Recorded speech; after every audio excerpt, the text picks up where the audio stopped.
होना चाहिए और लिंक भी होना चाहिए। तो अगर वो लिंक नहीं है तो इसमें आंगनवाड़ी कार्यकर्त्री की मुख्य भूमिका रहेगी कि वो उनको आधार से लिंक कराने में सहायता करें।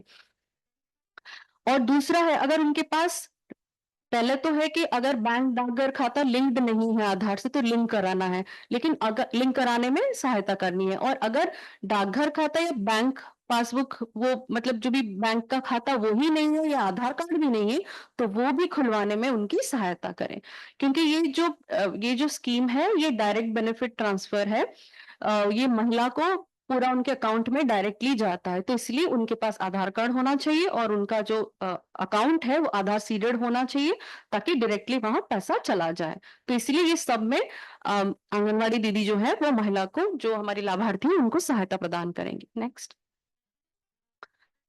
फिर है कि लाभार्थियों की सूचनाओं को पोर्टल पर अपडेट करना। ठीक है, तो अभी जैसे हम लोगों ने बात किया कि पंजीकरण हो सकता है एक बार में हम पार्शियली फिल मतलब आधा ही कर पाए, क्योंकि गर्भवती है तो उसके जन्म के बाद और इम्यूनाइजेशन बच्चे का टीकाकरण डिटेल्स तो हम अभी भर नहीं सकते। तो उसको भरने के लिए फिर हमें मतलब सूचनाओं को पोर्टल पे जाके अपडेट करना पड़ेगा। इसीलिए रजिस्ट्रेशन एक काम है उनका, पंजीकरण एक काम है और फिर अपडेशन भी एक काम है उनका। लाभार्थी की जो भी सूचना है उसको अपडेट करना। कोई महिला का मान लीजिए उसको पैसे नहीं मिले या फिर उनका स्टिल बर्थ हो गया, तो ये सारी का जो सूचना है वो हमें अपडेट करते रहना है अपने पोर्टल पे।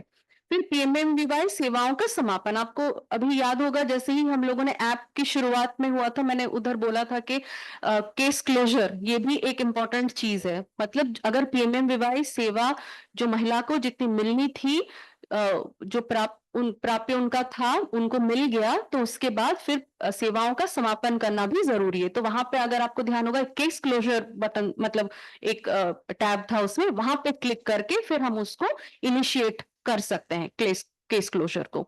तो वो भी आंगनवाड़ी कार्यकर्त्री की जिम्मेदारी है।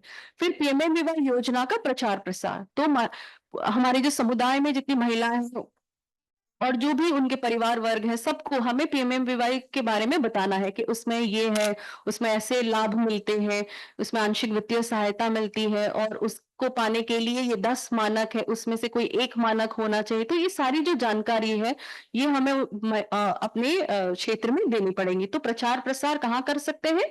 जो भी हमारे सर्वे क्षेत्र में जो भी वीएचएसएनडी है या टीकाकरण दिवस है या फिर होम विजिट के दौरान या फिर जो समुदाय आधारित गतिविधियां है, कोई भी बैठक हो, जब भी हम बात कर रहे हैं तो हम ये प्रचार प्रसार योजना का कर सकते हैं और आंगनवाड़ी कार्यकर्त्री की एक जिम्मेदारी है। और जो पांचवा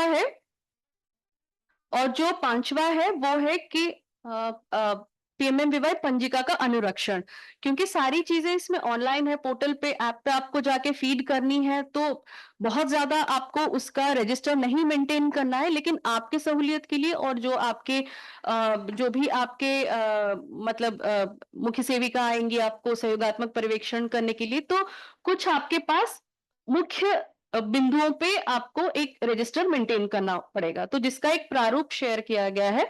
बस इतना ही हमें, बहुत ही सिंपल है, बस इतना डिटेल का ही हमें एक रजिस्टर में मेंटेन करना है। तो जो सूचना है, पहला है कि क्रम संख्या में लिखनी है, जो हमारी लाभार्थी है जो महिला है उनका नाम लिखना है, फिर यूनिक आईडी हमें भरनी है। तो जैसे ही हम पीएमएमवीवाई जो हमारा ऐप है वहां पे हम महिला का पंजीकरण करते हैं तो वहां पे एक यूनिक आईडी हमें मिलती है, तो वो यूनिक आईडी पंजीकरण के बाद वो यूनिक आईडी हमें इसमें लिखना है।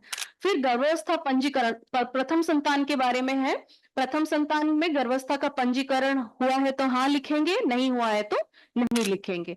वैसे ही जो पांचवा कॉलम है वो है एएनसी जांच, प्रथम संतान में एएनसी हुआ है तो हाँ लिखेंगे, नहीं हुआ तो ना लिखेंगे। बहुत ही सिंपल है, खाली हाँ ना में ही छोटा छोटा लिखना है, ताकि अगर आपको तुरंत कोई चीज की जरूरत पड़े तो आपको हर बार ऐप खोलने की जरूरत ना हो, आप अपना रजिस्टर से भी बेसिक जो जानकारी है वो निकाल सकते हैं। फिर जो छठा कॉलम है वो है शिशु के जन्म का पंजीकरण, प्रथम संतान के बारे में है, ब्रैकेट में लिखा हुआ है। अगर हाँ है तो हाँ लिखेंगे, बच्चे का पंजीकरण हुआ है तो, नहीं हुआ है तो ना लिखेंगे। फिर शिशु को 14 सप्ताह की आयु के सभी टीके लगने की स्थिति, स्थिति का मतलब स्टेटस पूछ रहे हैं हम यहाँ पे।